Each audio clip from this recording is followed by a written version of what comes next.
हरे कृष्णा। सनातन धर्म में अनंत चतुर्दशी का विशेष महत्व है। इस दिन भगवान विष्णु की पूजा करने का विधान है।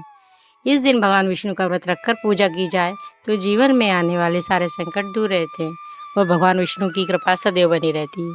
हर साल भाद्रपद माह के शुक्ल पक्ष की चतुर्थी पर अनंत चतुर्दशी मनाई जाती है। इस दिन भगवान विष्णु के अनंत रूप की पूजा की जाती है और इस दिन अनंत सूत्र की पूजा भी की जाती है, जिसकी पूजा करने के बाद बाजू में धारण किया जाता है। तो भक्तों, आइए हम कथा का श्रवण करते हैं। एक बार महाराज युधिष्ठिर ने राजसी यज्ञ किया और यज्ञ मंडप का निर्माण बहुत ही सुंदर व अद्भुत रूप में किया गया। उस मंडप में जल की जगह स्थल तो स्थल की जगह जल की भांति होती। इससे दुर्योधन एक स्थल को देखकर जलकुंड में जा गिरा। द्रौपदी ने यह देखकर उनका उपहास किया और कहा कि अंधे की संतान भी अंधी होती। इस कटु वचन से दुर्योधन बहुत आहत हुए और इस अपमान का बदला लेने के लिए उसने युधिष्ठिर को दयुद्ध अर्थात जुआ खेलने के लिए बुलाया और छल से जीतकर पांडवों को 12 वर्ष का वनवास दे दिया। वन में रहते हुए उन्हें अनेक कष्टों को सहना पड़ा। एक दिन वन में भगवान कृष्ण युधिष्ठिर से मिले। युधिष्ठिर ने जब उन्हें सब हाल बताया और इस विपदा से निकलने का मार्ग भी पूछा। इस पर भगवान कृष्ण ने उन्हें अनंत चतुर्दशी का व्रत करने को कहा और कहा कि इसे करने से खोया हुआ राज भी मिल जाएगा। इस वार्तालाप के बाद श्री कृष्ण जी युधिष्ठिर को एक कथा सुनाते हैं। प्राचीन काल में एक ब्राह्मण था। उसकी एक कन्या थी जिसका नाम सुशीला था।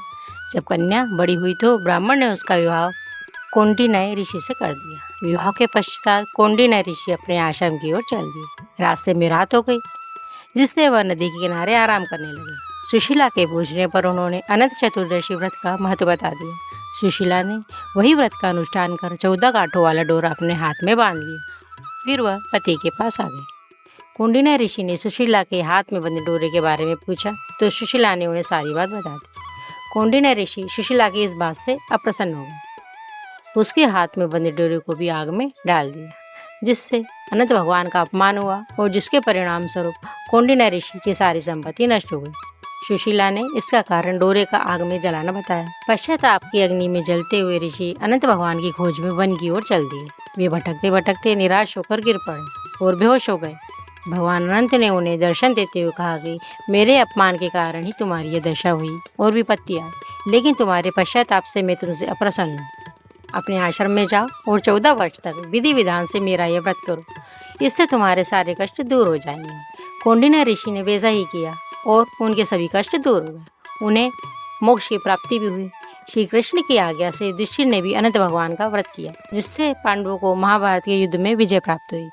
तो ये थी हमारी अनंत चतुर्दशी की व्रत कथा। अगर आपको यह वीडियो पसंद आया है तो लाइक करें और इसी प्रकार की धार्मिक कथाएं सुनने के लिए सब्सक्राइब करें। धन्यवाद।